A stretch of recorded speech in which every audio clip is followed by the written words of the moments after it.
두 사람은 거실에서 서로를 마주보고 섰고 남편은 휴대폰을 들어 화면을 아내에게 내밀었으며 아내는 고개를 돌렸다. 남편은 왜 전화를 안 받느냐고 물었고 아내는 대답하지 않았다. 남편은 목소리를 높였고 아내는 한 발 뒤로 물러섰다. 저는 이 장면을 보는 순간 깊은 불안을 느꼈습니다. 아내의 휴대폰이 진동했고 화면에는 남편의 이름이 떴다. 아내는 전화를 받지 않고 거절 버튼을 눌렀다. 5분 뒤 다시 전화가 왔고 아내는 또 거절했다. 남편은 왜 자기 전화를 거부하느냐고 소리쳤고 아내는 지금 옆에 있잖냐고 대답했다. 남편은 그럼 왜 아까는 안 받았냐고 물었고 아내는 입을 다물었다. 저는 남편의 질문이 단순한 궁금증이 아니라는 걸 알았습니다. 남편은 아내가 어디에 있든 전화를 받아야 한다고 생각하고 있었고 아내는 그 요구가 견딜 수 없다는 표정을 짓고 있었습니다. 두 사람 사이에는 이미 대화가 아니라 추궁과 회피만 남아 있었습니다. 오늘 이야기를 시작하기 전에 구독과 알림 설정 부탁드립니다. 여러분의 구독 하나가 제가 이야기를 이어갈 수 있는 힘이 됩니다. 남편은 아내의 휴대폰을 보여달라고 했고 아내는 싫다고 말했다. 남편은 왜 숨기느냐고 물었고 아내는 숨기는 게 아니라 사생활이라고 대답했다. 남편은 부부인데 무슨 사생활이냐고 소리쳤고 아내는 대답 대신 방으로 들어갔다. 남편은 아내를 따라갔지만 아내는 문을 잠갔다. 남편은 문을 두드렸고 아내는 안에서 대답하지 않았다. 저는 이 부부가 이미 신뢰를 잃었다고 판단했습니다. 남편은 아내를 의심하고 있었고 아내는 남편을 피하고 있었습니다. 두 사람은 같은 집에 살고 있었지만 서로에게서 멀어지고 있었고 그 거리는 점점 더 벌어지고 있었습니다. 1시간 뒤 남편은 다시 전화를 걸었다. 아내는 방 안에 있었고 남편은 거실에 앉아 있었다. 전화벨이 울렸고 아내는 받지 않았다. 남편은 10분 뒤 다시 걸었고 아내는 또 거절했다. 남편은 세 번째 전화를 걸었고 그제야 아내가 문을 열고 나왔다. 아내는 남편에게 왜 이러냐고 물었고 남편은 전화를 안 받아서 걸었다고 대답했다. 아내는 옆방에 있는데 왜 전화를 하느냐고 소리쳤고 남편은 그럼 나오라고 했다고 말했다. 저는 남편의 행동에서 강박을 느꼈습니다. 남편은 아내가 자기 시야에 없으면 불안해했고 아내의 응답을 즉시 확인해야 한다고 믿고 있었습니다. 이것은 사랑이 아니라 통제였고 저는 이 관계가 위험하다고 확신했습니다. 3달 전까지 두 사람은 조용한 부부였다. 남편은 58세에 명예퇴직을 했고 아내는 54세로 동네 마트에서 파트타임으로 일했다. 남편은 집에서 신문을 보거나 TV를 켰고 아내는 오전에 일을 나갔다가 오후에 돌아왔다. 두 사람은 저녁을 함께 먹었고 주말에는 산책을 나갔다. 평범한 중년 부부의 일상이었고 특별한 문제는 없어 보였다. 그러나 저는 이 평온함이 표면적인 것이라고 판단했습니다. 남편은 퇴직 후 갈 곳이 없었고 아내는 여전히 사회생활을 하고 있었습니다. 남편의 하루는 아내가 집을 나서는 순간부터 아내가 돌아오는 순간까지 기다림으로 채워졌고 그 기다림은 점점 불안으로 바뀌고 있었습니다. 어느 날 아내가 저녁 약속이 있다고 말했다. 남편은 누구랑 가느냐고 물었고 아내는 학교 친구들이라고 답했다. 남편은 몇 명이냐고 물었고 아내는 5명이라고 했다. 남편은 어디서 만나냐고 물었고 아내는 역 근처 식당이라고 대답했다. 남편은 몇 시에 끝나냐고 물었고 아내는 아마 9시쯤이라고 했다. 남편은 고개를 끄덕였지만 표정은 편안하지 않았다. 아내는 오후 6시에 집을 나섰고 남편은 거실에 앉아 시계를 봤다. 6시 반에 남편은 휴대폰을 들고 아내에게 전화를 걸었다.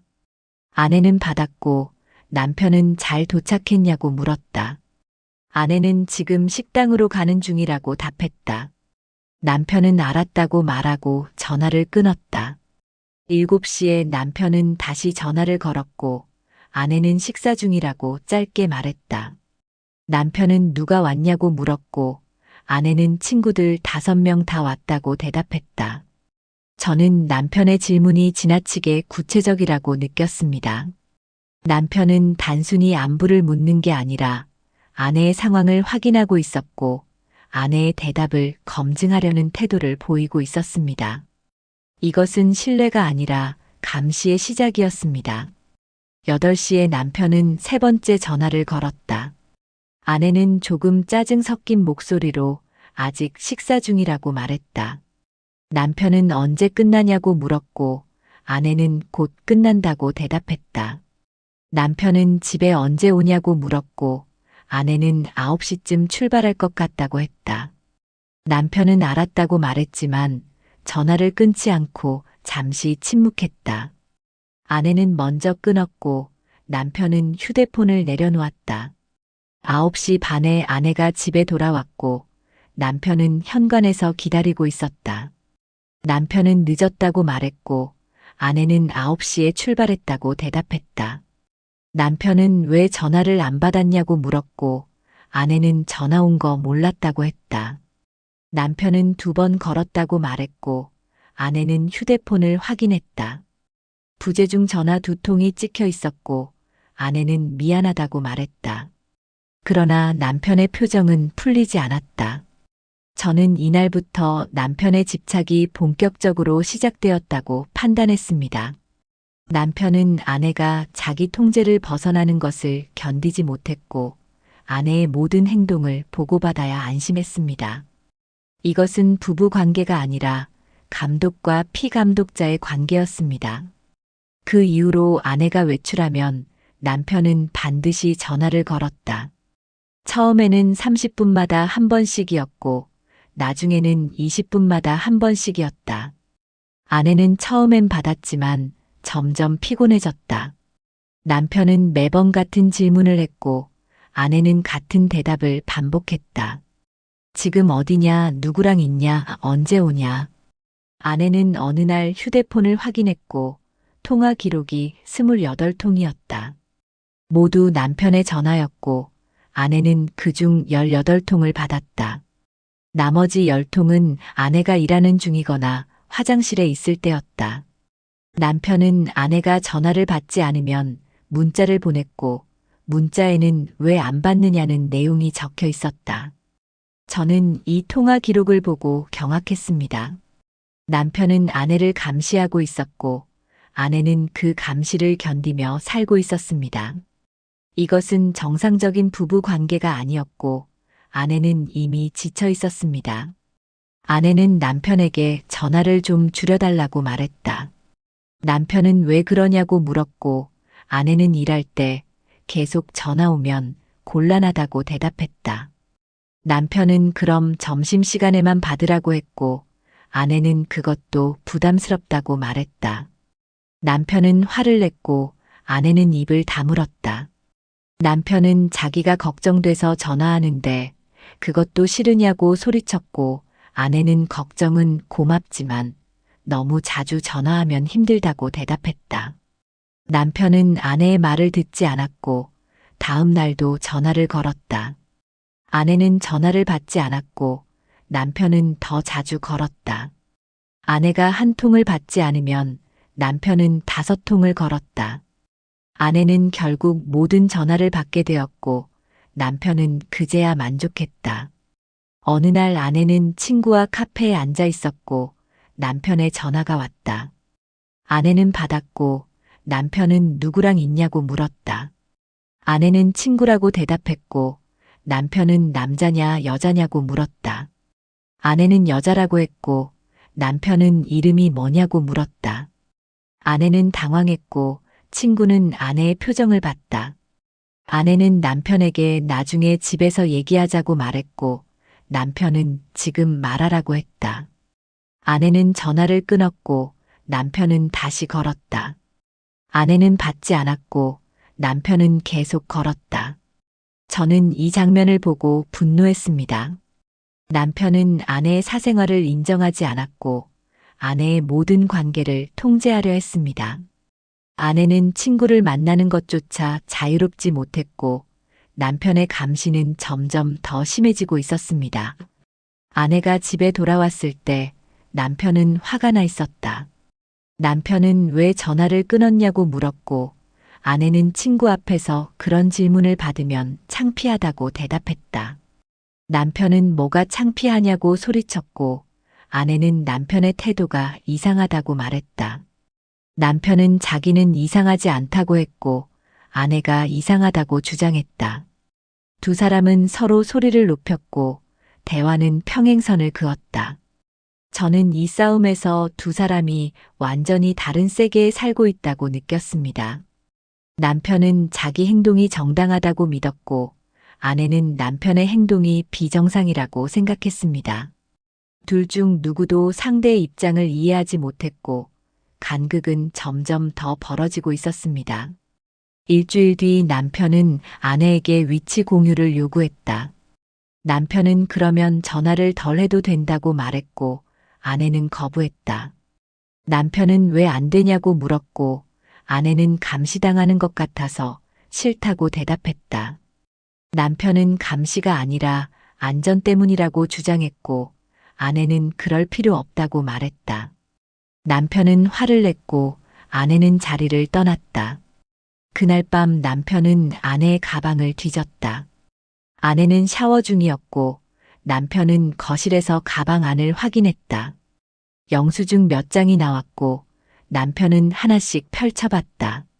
카페 영수증이었고 금액은 10,000원이었다. 남편은 누구랑 갔는지 궁금해했고 영수증을 사진으로 찍었다. 아내가 샤워를 마치고 나왔을 때 남편은 이미 가방을 제자리에 놓아둔 상태였다. 저는 남편의 행동에 경악했습니다. 남편은 아내의 사생활을 존중하지 않았고 물건을 몰래 뒤지는 것을 당연하게 여기고 있었습니다. 이것은 신뢰가 아니라 의심이었고 남편은 이미 아내를 범죄자처럼 대하고 있었습니다. 다음 날 남편은 아내에게 어제 카페에 갔냐고 물었다. 아내는 깜짝 놀라며 어떻게 알았냐고 반문했다. 남편은 그냥 물어본 거라고 대답했고 아내는 의심스러운 표정을 지었다. 남편은 누구랑 갔냐고 물었고 아내는 회사 동료라고 답했다. 남편은 남자냐고 물었고 아내는 잠시 망설이다 여자라고 대답했다. 남편은 아내의 망설임을 놓치지 않았고 표정이 굳었다. 남편은 며칠 동안 아내를 관찰했다. 아내가 휴대폰을 볼 때 남편은 옆에서 화면을 보려 했고 아내는 각도를 틀었다. 남편은 누구한테 카톡 왔냐고 물었고 아내는 친구라고 대답했다. 남편은 무슨 내용이냐고 물었고 아내는 대답하지 않았다. 남편은 왜 말 안 하냐고 소리쳤고 아내는 남편에게 너무 간섭한다고 말했다. 어느 날 밤 아내는 휴대폰 비밀번호를 바꿨다. 남편은 그 사실을 다음 날 아침에 알았다. 남편은 아내가 화장실에 간 사이 휴대폰을 집어들었고 기존 비밀번호를 눌렀지만 열리지 않았다.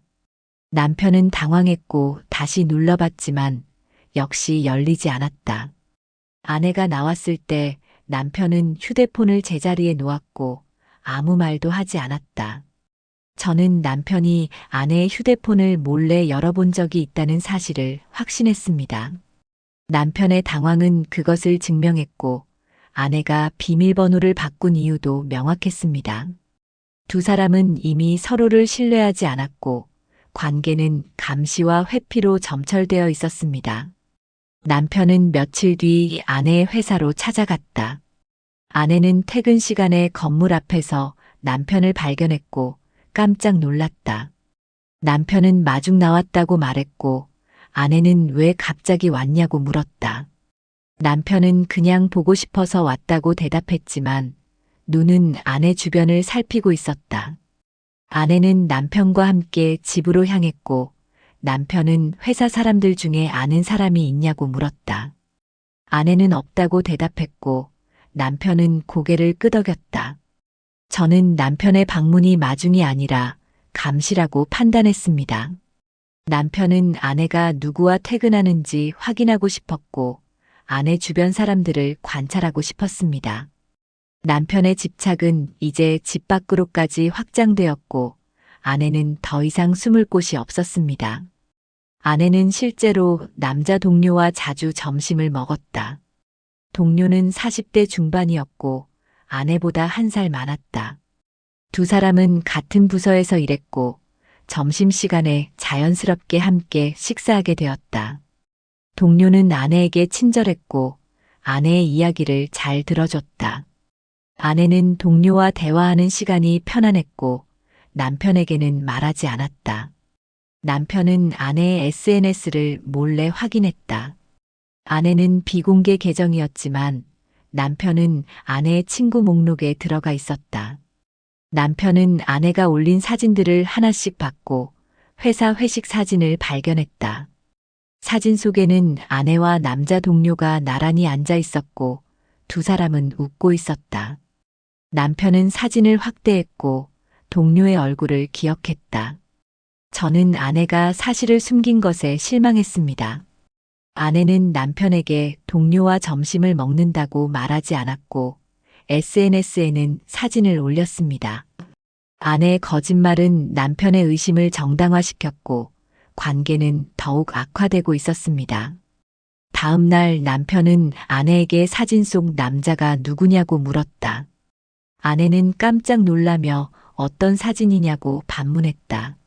남편은 SNS에 올린 회식 사진이라고 말했고 아내는 남편이 자기 SNS를 감시한다는 사실을 깨달았다.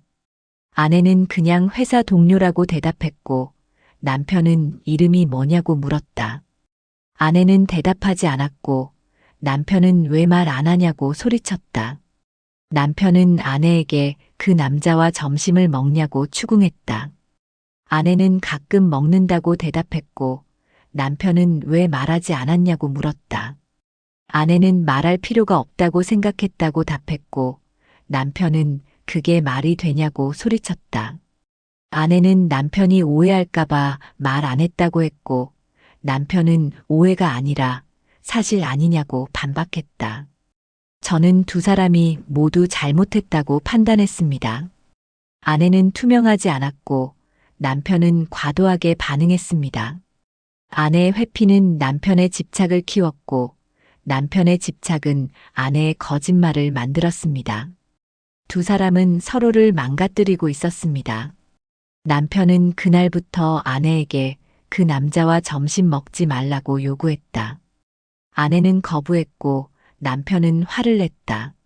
아내는 그냥 동료일 뿐이라고 말했고 남편은 동료면 왜 숨겼냐고 반문했다. 아내는 숨긴 게 아니라 말할 필요가 없었다고 주장했고 남편은 그 말을 믿지 않았다. 며칠 뒤 남편은 아내 회사 근처 카페에서 기다렸다. 점심시간이 되자 아내가 동료와 함께 나왔고 두 사람은 식당으로 향했다. 남편은 멀리서 지켜봤고 두 사람이 웃으며 대화하는 모습을 확인했다. 남편은 사진을 찍었고 집으로 돌아갔다.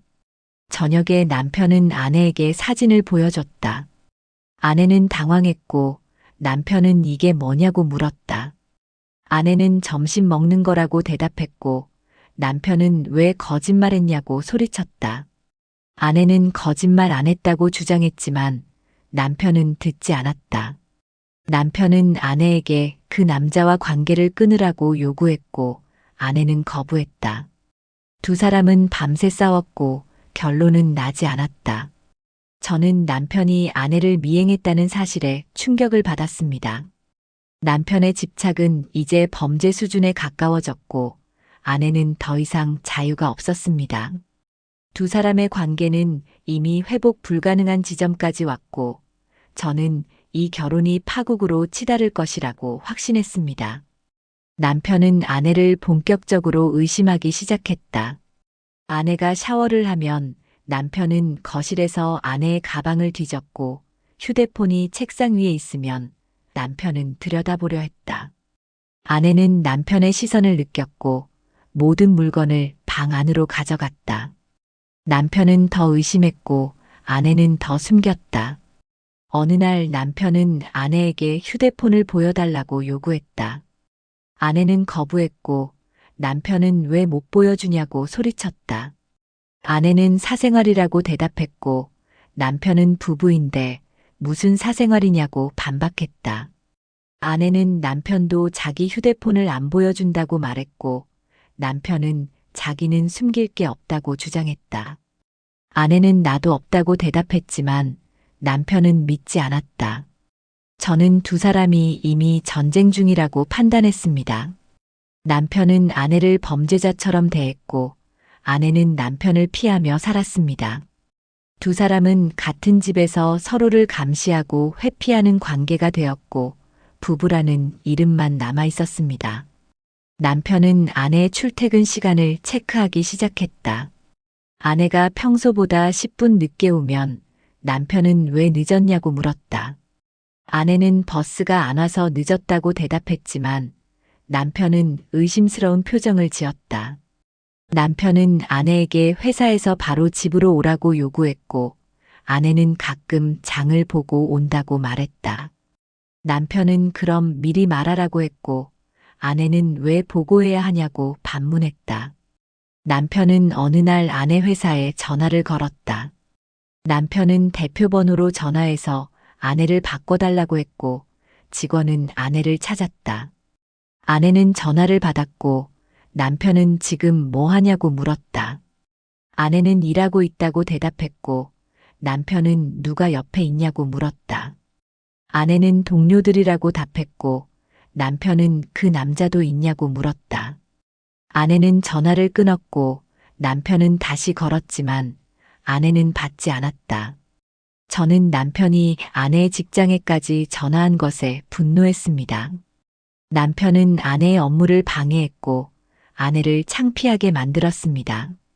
남편의 행동은 이제 아내의 사회생활까지 위협하고 있었고 아내는 견딜 수 없는 상황에 몰리고 있었습니다. 아내는 퇴근 후 남편과 크게 싸웠다.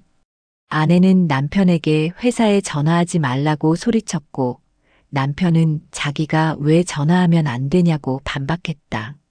아내는 창피하다고 말했고 남편은 뭐가 창피하냐고 물었다. 아내는 동료들 앞에서 남편한테 감시당하는 것 같다고 대답했고 남편은 감시가 아니라 확인이라고 주장했다. 두 사람은 밤새 싸웠고 아내는 울었다. 남편은 아내가 우는 모습을 보고도 멈추지 않았고 아내에게 그 남자와 관계를 끊으라고 다시 요구했다. 아내는 그냥 동료라고 반복해서 말했지만 남편은 듣지 않았다. 새벽 2시가 되어서야 두 사람은 지쳐서 각자 방으로 들어갔다. 다음 날 아내는 남편에게 말을 걸지 않았다. 남편도 침묵했고 두 사람은 아침을 따로 먹었다. 아내는 출근했고 남편은 집에 남았다. 남편은 오전 내내 아내에게 전화를 걸었지만 아내는 단 한 통도 받지 않았다. 남편은 점심시간에 20통을 걸었고 아내는 여전히 받지 않았다. 저는 아내가 이제 남편의 전화를 완전히 거부하기 시작했다고 판단했습니다. 아내는 더 이상 남편의 요구를 들어줄 의사가 없었고 남편은 통제력을 잃어가고 있었습니다. 두 사람의 관계는 돌이킬 수 없는 지점을 넘어섰고 파국은 시간 문제였습니다.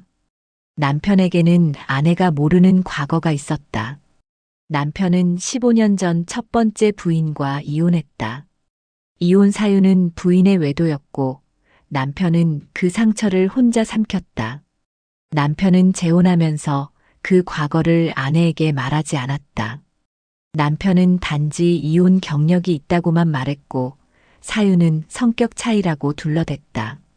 남편의 첫 부인은 회사 동료와 바람을 피웠다. 남편은 우연히 그 사실을 알게 되었고 큰 충격을 받았다. 남편은 부인을 믿었고 의심한 적이 없었다. 그러나 부인은 6개월 동안 남편을 속였고 남편은 그 배신을 견디지 못했다.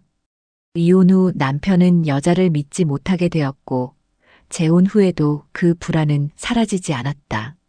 저는 남편의 과거를 알고 나서 복잡한 감정을 느꼈습니다. 남편의 집착에는 이유가 있었고 남편은 과거의 상처를 치료하지 않은 채 재혼했습니다. 그러나 그것이 아내를 감시하고 통제할 권리를 주지는 않았습니다. 남편은 자기 트라우마를 아내에게 전이했고 아내는 전혀 모르는 상처로 고통받고 있었습니다. 남편은 아내가 동료와 점심을 먹는다는 사실을 알고 과거가 떠올랐다. 남편은 첫 부인도 처음엔 그렇게 시작했다고 생각했다. 동료와 점심을 먹고 커피를 마시고 감정이 생기고 결국 외도로 이어졌다. 남편은 같은 일이 반복될까 두려웠고 아내를 강하게 통제하기 시작했다. 그러나 남편은 아내에게 자기 과거를 말하지 않았다. 남편은 그 이야기를 꺼내는 것 자체가 고통스러웠고 아내가 자기를 이해해 줄 거라고 기대하지도 않았다. 남편은 그냥 아내가 자기 말을 들어주기만 바랐고 아내는 남편의 요구가 이해되지 않았다. 저는 남편이 소통하지 않은 것에 실망했습니다. 남편은 아내에게 진실을 말하고 상처를 나누었어야 했습니다. 대신 남편은 아내를 의심하고 감시했고 아내는 이유도 모른 채 통제당했습니다. 두 사람은 서로에게 정직하지 않았고 관계는 거짓과 의심 위에 세워졌습니다. 남편은 어느 날 밤 아내에게 과거를 털어놓았다. 남편은 첫 부인이 바람을 피웠다고 말했고 그래서 지금 불안하다고 고백했다. 아내는 깜짝 놀랐고 남편을 바라봤다. 남편은 아내에게 자기를 이해해달라고 부탁했고 아내는 한참 동안 침묵했다. 아내는 남편에게 말했다. 아내는 남편의 과거가 안타깝지만 자기는 첫 부인이 아니라고 말했다. 아내는 남편이 자기를 의심하고 감시하는 것이 고통스럽다고 털어놓았다. 아내는 남편이 치료를 받아야 한다고 조심스럽게 말했고 남편은 화를 냈다. 남편은 자기는 정상이라고 주장했고 아내가 문제라고 소리쳤다. 저는 남편이 자기 문제를 인정하지 않는 것에 분노했습니다. 남편은 과거의 피해자였지만 지금은 아내를 가해하고 있었습니다. 남편은 치료가 필요했지만 그 사실을 받아들이지 못했고 대신 아내를 바꾸려 했습니다. 남편의 고집은 관계를 더욱 악화시켰고 회복의 가능성을 차단했습니다. 아내는 더 이상 견딜 수 없다고 결심했다. 아내는 친구에게 전화해서 며칠만 재워달라고 부탁했다. 친구는 무슨 일이냐고 물었고 아내는 남편과 싸웠다고 대답했다. 친구는 알았다고 말했고 아내는 짐을 쌌다. 남편은 아내가 뭐 하냐고 물었고 아내는 잠시 집을 나간다고 대답했다. 남편은 아내를 붙잡으려 했다. 남편은 아내의 팔을 잡았고 아내는 놓으라고 소리쳤다. 남편은 어디 가냐고 물었고 아내는 친구 집이라고 답했다. 남편은 왜 가냐고 물었고 아내는 당신과 떨어져 있고 싶다고 말했다. 남편은 아내를 놓지 않았고 아내는 남편을 밀쳤다. 남편은 뒤로 비틀거렸고 아내는 문을 열고 나갔다. 저는 아내의 선택을 이해했습니다. 아내는 더 이상 남편과 같은 공간에 있을 수 없었고 숨을 공간이 필요했습니다. 아내의 출발은 관계의 종말을 예고했고 남편은 그제야 상황의 심각성을 깨닫기 시작했습니다.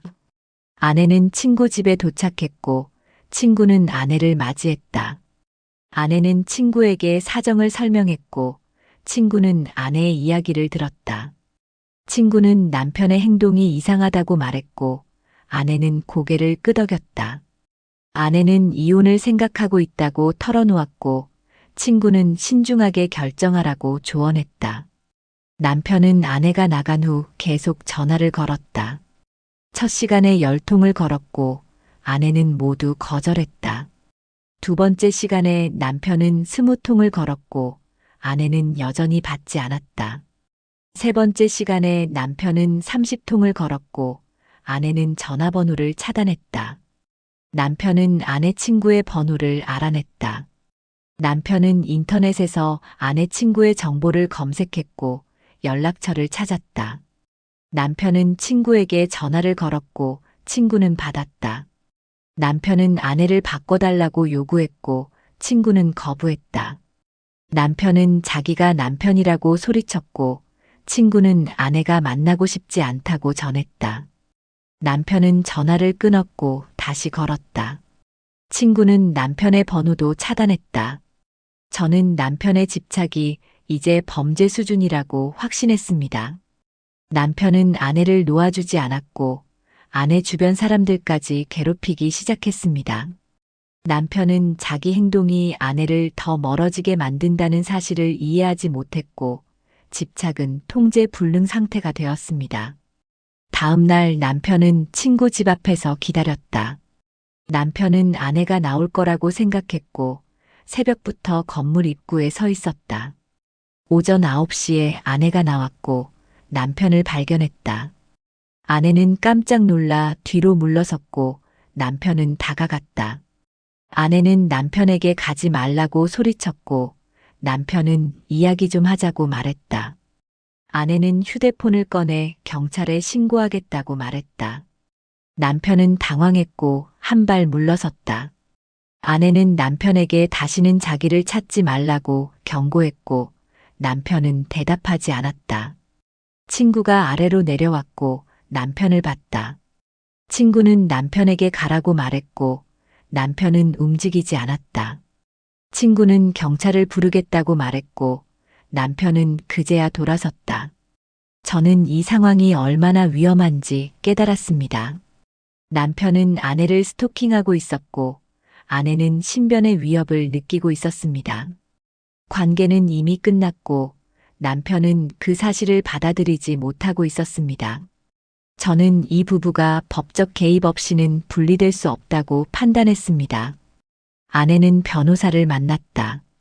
변호사는 아내의 이야기를 듣고 이혼 소송이 가능하다고 말했다. 남편의 지속적인 전화와 감시, 스토킹은 모두 증거가 될 수 있었다. 아내는 통화 기록과 문자 메시지를 보여줬고 변호사는 충분하다고 판단했다. 아내는 이혼 절차를 시작하기로 결심했고 변호사는 서류를 준비하겠다고 말했다. 상담사는 남편의 행동이 치료 가능한 문제라고 설명했다. 남편은 트라우마로 인한 불안 장애를 겪고 있었고 전문적인 치료가 필요했다. 상담사는 부부 상담을 권했지만 남편이 동의해야 가능하다고 덧붙였다. 아내는 남편에게 상담을 제안할 생각이었지만 남편이 받아들일지 확신하지 못했다. 아내는 남편에게 마지막으로 메시지를 보냈다. 아내는 남편에게 상담을 받으면 다시 이야기할 수 있다고 썼다. 남편은 즉시 답장했고 자기는 상담이 필요 없다고 주장했다. 남편은 아내가 변하면 된다고 말했고 아내는 더 이상 답하지 않았다. 저는 남편이 마지막 기회를 스스로 걷어찼다고 판단했습니다. 남편은 자기 문제를 인정하지 않았고 변화를 거부했습니다. 남편은 아내가 돌아오기를 원했지만 자기는 바뀔 생각이 없었습니다. 이것은 사랑이 아니라 소유욕이었고 남편은 아내를 사람이 아니라 물건처럼 대하고 있었습니다. 며칠 뒤 아내는 남편에게 이혼 의사를 공식적으로 통보했다. 아내는 변호사를 통해 서류를 보냈고 남편은 그제야 상황을 실감했다. 남편은 아내에게 전화를 걸었고 아내는 받지 않았다. 남편은 하루에 50통을 걸었고 아내는 모두 차단했다. 남편은 아내의 직장으로 다시 찾아갔다. 남편은 건물 로비에서 아내를 기다렸고 경비원이 제지했다. 남편은 자기가 아내의 남편이라고 주장했고 경비원은 아내에게 연락했다. 아내는 남편을 만나지 않겠다고 말했고 경비원은 남편에게 나가달라고 요청했다. 남편은 거부했고 경비원은 경찰을 불렀다. 경찰이 도착했고 남편은 상황을 설명했다. 경찰은 남편에게 건물에서 나가라고 지시했고 남편은 따랐다.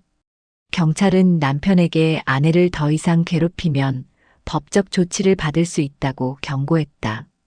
남편은 자기는 괴롭힌 게 아니라고 항변했지만 경찰은 듣지 않았다. 저는 남편이 여전히 자기 행동을 이해하지 못한다고 느꼈습니다. 남편은 자기가 정당하다고 믿었고 아내가 잘못됐다고 생각했습니다. 남편은 경찰의 경고조차 자기를 향한 부당한 처사로 받아들였고 반성하지 않았습니다. 저는 이 남편이 끝까지 변하지 않을 것이라고 확신했습니다. 아내는 법원에 이혼 소송을 제기했다. 첫 조정 기일이 잡혔고 남편도 출석했다.